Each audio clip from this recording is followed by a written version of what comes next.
Bienvenue sur notre chaîne Innovation Managériale, la première chaîne qui vous parle du management de demain. Francis, bonjour. Bonjour Michel. C'est l'un de nos derniers bonjours, parce qu'on arrive à l'avant-dernier épisode des 10 principes fondant la culture co-responsable. Et c'est l'équité. Si on estime qu'on vaut mieux que ce que l'on gagne, il faut pouvoir le démontrer, à condition, parce que j'aime toujours bien ce que tu rajoutes, à condition d'expliquer ce qu'on apporte de plus au sein de l'entreprise, et donc en quoi ce que l'on demande nous semble juste et équitable. Ça, c'est le principe de base sur ce podcast sur l'équité.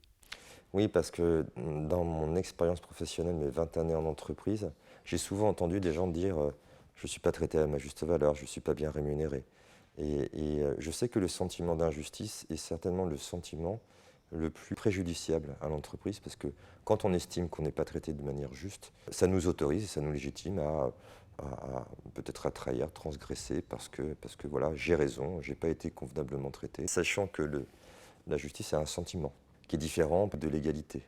Voilà, très bien, vas-y, fais l'explication de texte. À mon avis, ça va être décisif pour notre compréhension. D'accord. Donc en fait, l'équité, c'est quand on est traité à part égale, à l'identique.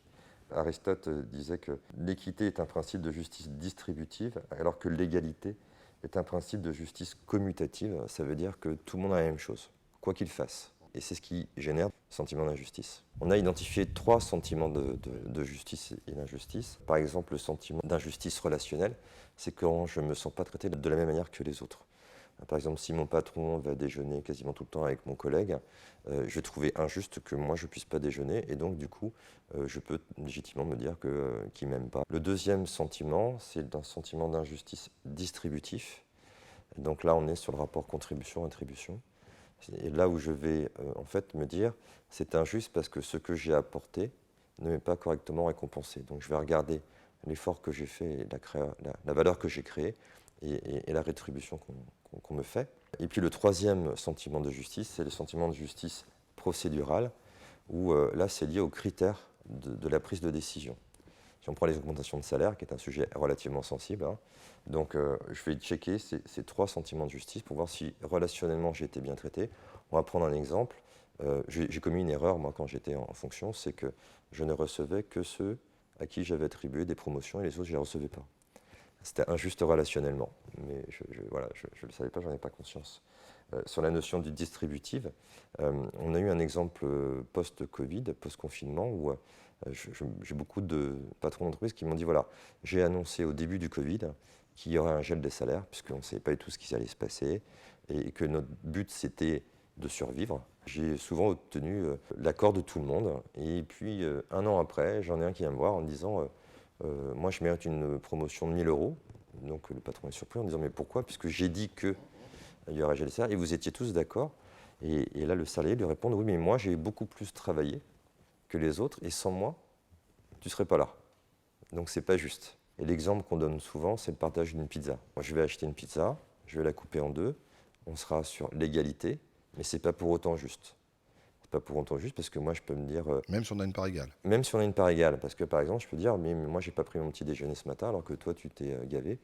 Donc c'est normal que je mange un petit peu plus. Ou alors, moi, je pèse beaucoup plus que toi, en kilos. Donc c'est normal que ma part soit plus importante. Donc c'est égal, mais c'est pas juste.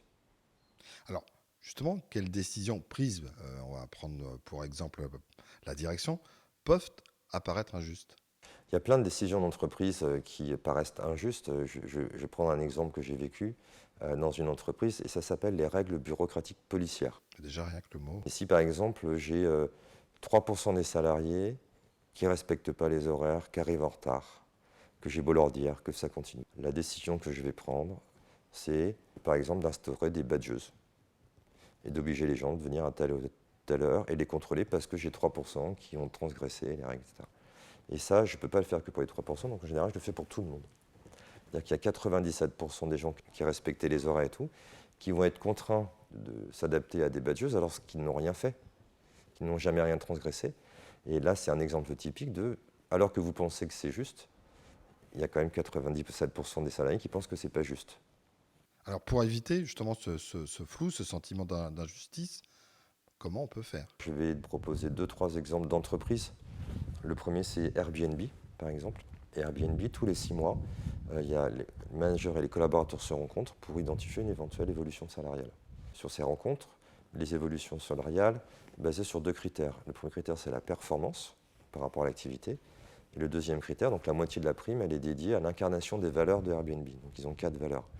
Et donc c'est aux collaborateurs d'apporter la preuve, donc de démontrer, d'où l'intitulé de ce principe, qu'ils ont incarné telle ou telle valeur d'entreprise en faisant telle ou telle action.